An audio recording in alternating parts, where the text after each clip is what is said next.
Hello, नमस्ते and अस्सलाम वालेकुम टू यू ऑल। मैं मनोज तेजा एक बार फिर आप सभी के सामने हाजिर हूँ एक नई वीडियो के साथ। आज की जो वीडियो है वो टेडेक्स वीडियो का रिव्यू है जिसका नाम है the true power of yoga by Sushant Kumar. Sushant Kumar जो है वो टेडेक्स स्पीकर हैं और वो जो है योगा के बारे में बताते हैं कि योगा ने उसकी ज़िंदगी को कैसे शिफ्ट किया। वो बताते हैं कि 6 साल पहले मेरी लाइफ बहुत ही अच्छी जा रही थी, मैंने अपनी एजुकेशन भी कंप्लीट की, मेरा फैमिली भी बहुत ज़बरदस्त जा रही थी और माशाल्लाह हर चीज़ बेहतर तरीके से जा रही थी और मैंने अपना कारोबार भी करना शुरू कर दिया था। और शुरू करने के बाद सडनली मेरे कारोबार में बरकत आना शुरू हो गई और काम अच्छा चलता रहा। बट आफ्टर फ्यू मंथ्स के बाद क्या हुआ, कुछ मंथ्स के बाद उनका काम थोड़ा ख़राब होने लगा और उनकी सेहत भी ख़राब होने लगी और सेहत के बाद जो है उनके जो रिश्ते थे वो भी ख़राब होना शुरू हो गए। फिर उन्होंने सोचा कि यार कि क्या चीज़ है जो एक ज़िंदगी में कमी सी महसूस हो रही है, खालीपन सा महसूस हो रहा है। तो उन्होंने जो है अपनी ज़िंदगी में योगा को अपनाया, वो योगा सीखने गया और फिर योगा को जो है अपनी ज़िंदगी का हिस्सा बनाया। जब उसने कहा कि जब मैंने योगा करना शुरू कर दिया तो अपनी लाइफ में एक बदलाव देखना शुरू कर दिया और उस बदलाव को देखते देखते मुझे योगा के बारे में और ज़्यादा जो है जस्तजू होना शुरू हो गई कि मैं इसके बारे में मज़ीद जानूँ।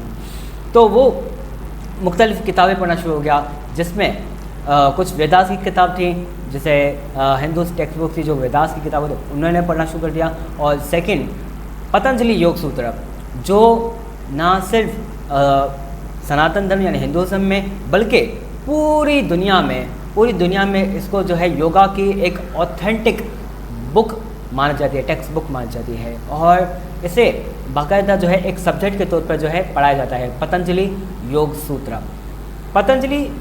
सूत्र में जब उन्होंने पढ़ना शुरू कर दिया तो पता चला कि योगा जो है वो ना सिर्फ एक एक्सरसाइज है बल्कि ये जो है एक आर्ट ऑफ लिविंग है। अब अमूमन जो हमारे जो लोग होते हैं वो समझते हैं कि योगा सिर्फ एक फिज़िकल एक्सरसाइज है, but not at all. Yoga is beyond the physical exercise. Yoga एक लाइफस्टाइल है, एक आर्ट ऑफ लिविंग है। तो पतंजलि योग सूत्र में एक सूत्र है, ठीक है, एक कोटेशन है शुरू में और वो एक समझ आप समझ सकते हैं कि वो योगा की डेफिनेशन कि योगा हकीकत में है क्या। तो वो है योगा चित्तवृत्ति निरोधः। योगा चित्तवृत्ति निरोधः। ठीक है, योगा क्या है? चित्तवृत्ति मतलब चित्त मतलब माइंड, ठीक है, और वृत्ति कहते हैं जो हमारे जो ख्यालात चलते रहते हैं, यहाँ वहाँ भागते रहते हैं, हमारी सोच वगैरह। तो उन जो सोच है जो हमारे माइंड में जो चलती रहती है उनको काम करने का, उनको स्टिलनेस करने का, उनको ठहराने का नाम जो है वो योगा है। ठीक है, जो हमारे माइंड में जो चल रहा होता है, यहाँ वहाँ चीज़ें भाग रही होती है, उनको शांत करने का, उनको पुरसुकून करने का नाम जो है वो योगा कहलाता है। तो yoga is not only exercise but it is a beyond the exercise. तो आगे वो बताते हैं कि जब मैंने योगा के बारे में मज़ीद जाना तो मुझे बहुत ही मज़ा आया और योगा के बारे में जो है मैंने फिर मज़ीद मैंने जाना शुरू किया। योगा जैसे पतंजलि योग सूत्र पढ़ना शुरू कर दिया और उन्होंने कहा कि WHO वर्ल्ड हेल्थ ऑर्गेनाइजेशन बताती है कि एक जो इंसान होता है वो नॉर्मल कैसे हो सकता है। एक होता है एबनॉर्मल और दूसरा होता है नॉर्मल। ठीक है, अब एबनॉर्मल इंसान कौन होता है? अमूमन लोग समझते हैं कि एबनॉर्मल इंसान वो होता है कि जो ज़हनी तौर पे माजूर हो, जो परेशान, यानी हम जैसे आम लोगों की ज़बान में कहते हैं कि पागल, ठीक है, लेकिन एबनॉर्मल हम पागल को नहीं कहते। एबनॉर्मल इंसान हम उनको कहते हैं जो अपनी जो रोज़मर्रा की जो ज़िंदगी होती है उसको संभाल नहीं पाता। ठीक है, तो एबनॉर्मल इंसान कौन होता है? जो अपनी रोज़मर्रा की ज़िंदगी को संभाल नहीं पाता, यानी छोटे छोटे काम में जो है परेशान हो जाता है। ठीक है, एक छोटा सा काम आया तो छोटे से काम में वो परेशान हो गया, हड़बड़ी में आ गया। तो इस ऐसे शख्स को कहते हैं एबनॉर्मल। अब नॉर्मल कौन होता है? नॉर्मल इंसान वो होता है जिनके आगे चैलेंजेस होएं ठीक है, चैलेंजेस दोनों के सामने आती हैं, एबनॉर्मल इंसान के सामने आती हैं और नॉर्मल इंसान के सामने भी आती है। लेकिन एबनॉर्मल इंसान क्या करता है, वो बस देख के परेशान हो जाता है, माँ ये क्या चीज़ आ गई। बट नॉर्मल इंसान क्या करता है, नॉर्मल इंसान वो उन चीज़ों को ऑब्जर्व कर रहा है और उन चीज़ों को ऑब्जर्व करके वो उसे टैकल करता है कि मैं इसका सल्यूशन कैसे ढूंढूं, और वो इंसान जो है उसका सल्यूशन निकाल लेता है आराम से बिना किसी हड़बड़ी के।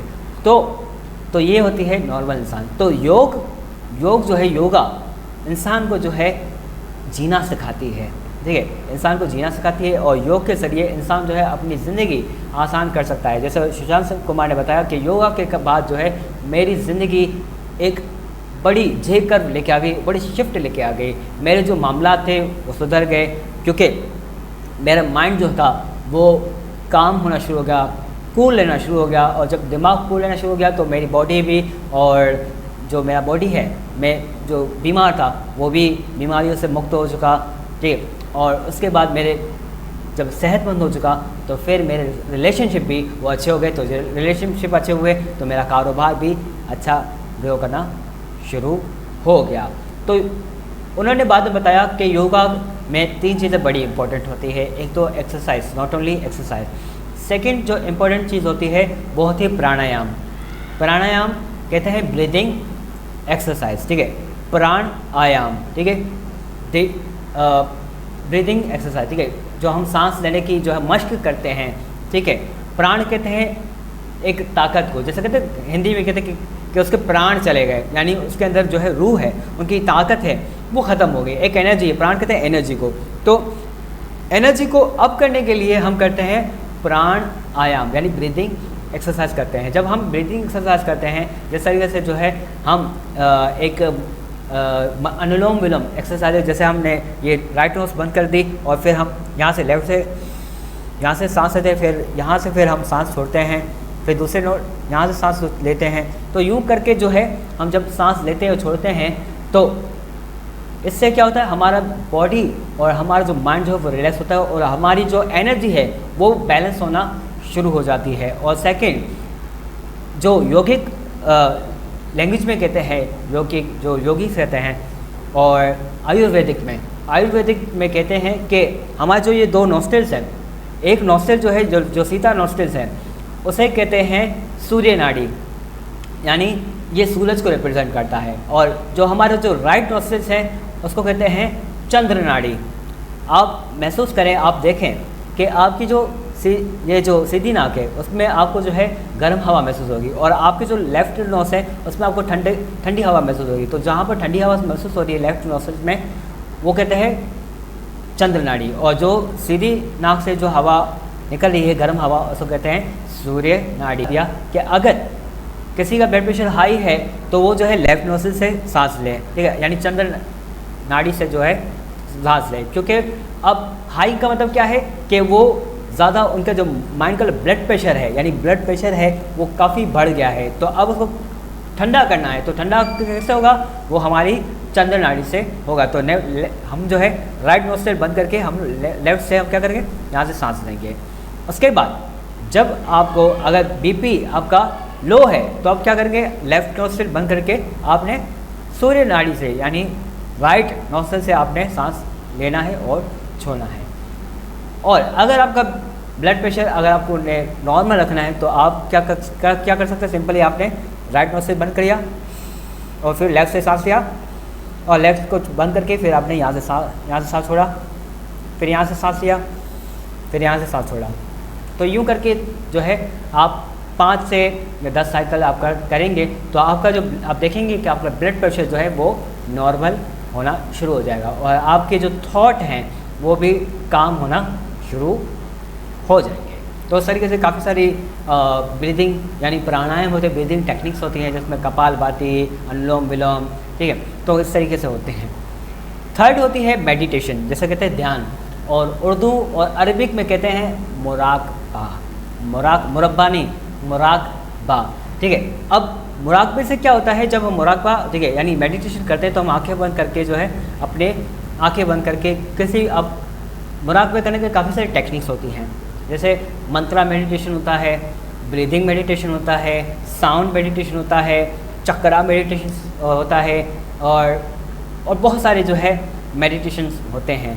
तो अमूमन जो है जो बेसिक मेडिटेशन होती है वो होती है ब्रीदिंग मेडिटेशन, जिसमें हम आंखें बंद करके अपने जो है सिर्फ सांस जो है हम इस सांसों पे फोकस करते हैं। ब्रीदिंग यानी breathe in and breathe out, breathe in and breathe out. तो हम अपनी जो है सांसों पे फोकस करते हैं, ध्यान लगाते हैं।